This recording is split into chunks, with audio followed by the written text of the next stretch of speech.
Heaven Official's Blessing. Chapter 97. Audio source: WuXiaWorldAudiobook.com. To compose a Nuit Blanche, fragrance added by Red Sleeves 1. To this question, Xie Lian actually already kind of knew the answer. However, Hua Cheng's reaction was largely different than what he expected.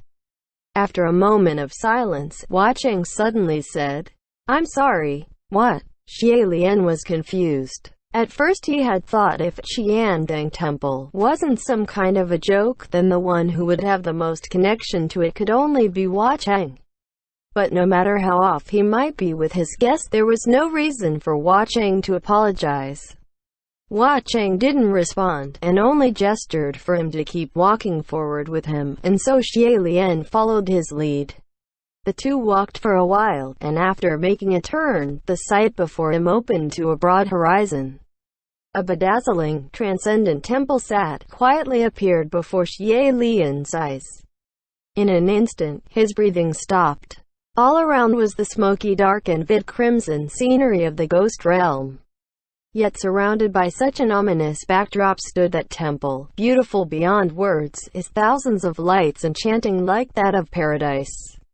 That a temple with brilliance and enlightenment as its core would sit within the rowdy, chaotic pandemonium the likes of Ghost City, it was opposingly conspicuous yet awesome. The second it's been seen, it would leave an unerasable deep impression. It took a while before Xie Lian could speak. The two stood before the temple, and Xie Lian raised his head to look. Hua Cheng also lifted his head slightly and said, "It was the Mid-Autumn Festival a few days ago, and I figured Gurgur would probably join them in their annual boring games, so I set this place up to give Gurgur some amusement while attending the banquet, make things interesting." His way of "make things interesting" was rather too shocking. For the sake of Xie Lian's amusement, he built a temple and raised 3,000 blessings, lanterns of everlasting light. Hua Cheng lowered his head, fixed his sleeves, then added, "I hadn't wanted you to know, because I set this up on a whim. I built Gurgur's temple in such a messed up place, pray Gurgur isn't offended." Xie Lian immediately shook his head. Hua Cheng actually thought he was giving him trouble, so he didn't want him to know. Xie Lian really didn't know what to say. At this point, to say his thanks again would fall flat, thus, Xie Lian steadied himself, sucked in a large breath, and proceeded to admire this Qiandang temple attentively. A moment later, he inclined his head and asked, "This temple is gloriously magnificent. The artistry and craftsmanship in its build is divine. It couldn't have been constructed in mere days. San Lang, you didn't just build this recently, did you?"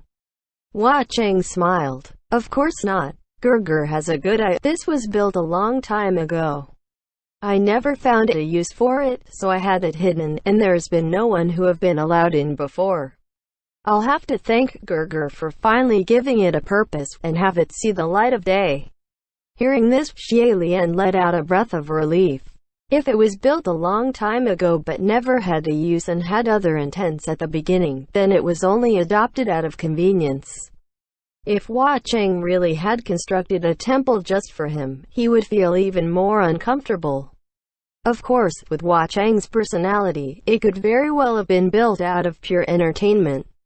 Although Xie Lian was really curious as to why Hua Cheng would construct a building that was so completely different than the rest of the Ghost City, still Xie Lian held back the impulse to ask. It wasn't a good habit to pry too much. Who knows if one was to step on a mine? "Want to go in and take a look?" Hua Cheng asked. "Of course," Xie Lian answered cheerfully. Side by side, the two entered the temple leisurely, strolling through the path paved by jaded stones. Looking around, the interior of the temple was wide and open, but it didn't have a divine statue nor the cushions used for worshippers to kneel. Hua Cheng spoke up. "This was built in a hurry, so if there's anything amiss, pray Gurgur won't mind." Xie Lian grinned. "Not at all. I think this is very nice. Very, very nice. It's good that there isn't an idol or any cushions, best if there won't ever be any. But how come there's no title plaque either?" This wasn't a criticizing question. Only, Within the temple, even the jaded stones that paved the paths had been delicately engraved the words, Qiandang Temple. And only the title plaque above the entrance was missing, so naturally it couldn't just be a simple overlook, which was why Xie Lian was curious. Hua Cheng chuckled. It couldn't be helped. There's not really anyone here who can write. Look at the crowd earlier. It'd already be impressive if they could recognize letters. Does Gurgur like any particular calligraphy professors? I'll invite them over to help compose for the plaque. Or, the best solution in my opinion, is if Gurgur himself should draw up a sign, and hang it here at the Qiandang Temple. That'd be more than amazing. As he spoke, he pointed to the altar in the Great Hall. That jaded bureau was exceedingly long and wide. Upon it were orderly decorated with various offerings, an incense burner, and there were even brushes, inkwells, and paper. A refreshing flavor of scholarship. The two approached and Xie Lian said, "Then how about Senling compose one for me?" Hearing this, Hua Cheng's eyes slightly widened, as if not expecting him to say that. "Me? Yes," Xie Lian replied. Hua Cheng pointed at himself. "You really want me to write?" Xie Lian noticed his discomfort and asked, "San Lang, is there something wrong?" Hua Cheng cocked an eyebrow and replied, "Nothing's wrong, it's just..." Seeing that Xie Lian was waiting for him to answer, he clenched his fists and replied, somewhat helplessly, "All right. It's just, I don't write well." Now this was something new. Xie Lian really couldn't imagine there was anything Hua Cheng couldn't do well. He smiled. "Oh, really? Write something and show me?" Hua Cheng asked again. "You really want me to write?" Xie Lian took out a few sheets of blank paper, laid them out neatly upon the jaded bureau and attentively flattened them. Then he picked out a fine-looking purple brush and put it into his hand. "Come." Seeing that he had everything prepared, Hua Cheng said, "All right, fine. But don't laugh." Xie Lian nodded. "But of course." Thus, Hua Cheng took the brush and started writing, assuming an air of seriousness. Xie Lian watched, standing next to him, but the more he watched, the more his face changed colors. He really wanted to hold it in, but he couldn't do it. Hua Cheng, while drawing madness, writing recklessly on that paper, he spoke half warningly, half jokingly. "Gurgur." Xie Lian immediately schooled his expression. "My bad." He didn't want to, but what could he do? Hua Cheng's writing was just too funny. Even in the history of crazed writing Xie Lian had ever seen, they didn't hold even a torch halfway to Hua Cheng's wild brushwork, and within the wildness carried a malevolent whirlwind and the air of evil. If any calligraphy professors were to see this, they'd probably roll their eyes back and die on the spot. It took a long time, and it was with immense difficulty before Xie Lian could make out vast sea, waters, Mount Wu, clouds, and other such devilish figures, and guessed Hua Cheng must be writing. After the vast sea, waters are no longer waters. After Mount Wu removed, clouds are no longer clouds. 2. Thinking of how Hua Cheng dominated the ghost realm, feared by all of heaven and hell, finally showed such an expression on something, and when he wrote it with such verses, Xie Lian was going to burst his gut holding in his laughter. He picked up with both hands the end product Hua Cheng completed with but one swing of his hand, and forcefully pretended to be calm. "Good. It's got such personality, a great sense of unity.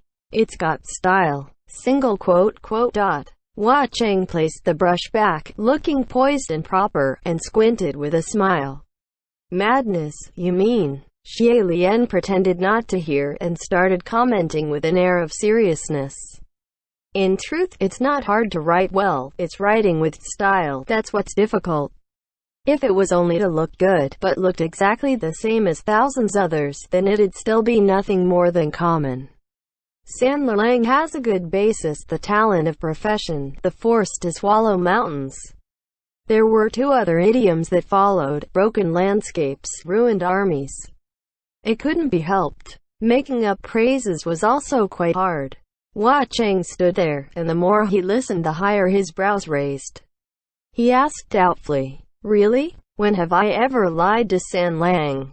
Xie Lian said. Hua Cheng calmly and lazily added a few incense blocks into the small golden vessel on the side, and in the midst of fresh paint fragrance, he said with an air of nonchalance, I do want to write well, but there's no one to teach me, and I don't know if there are any tricks to it. He certainly asked the right person. Xie Lian hummed and said, there's really no trick to it, just.